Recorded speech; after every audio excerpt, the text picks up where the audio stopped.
वर्धा जिल्ह्यातील कारंजा तालुक्यामधील राष्ट्रीय महामार्ग ते जलालखेडा हा राज्य मार्ग आहेत आणि या राज्य मार्गावर 10 किलोमीटरचे काम ह्या विभागाकडून मंजूर झालंय। जवळपास या रस्त्यावर 108 कोटी रुपया निधी मंजूर करण्यात आला आणि रस्त्याचे काम उन्हाळ्यामध्ये सुरुवात झालेली आहे।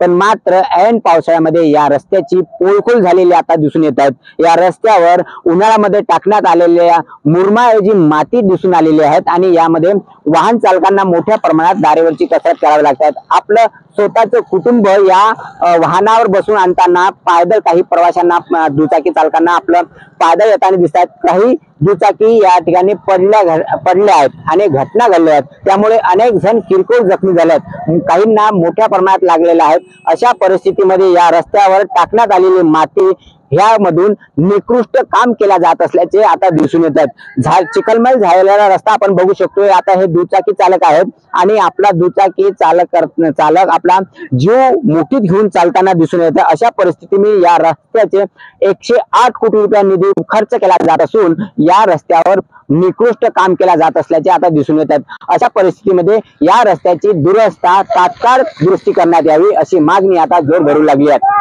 कॅमेरामॅन धीरजसह भूपेश बारंगे, लोकशाही मराठी, वर्धा। लोकशाही मराठी ऐका, पहा, जागरूक रहा।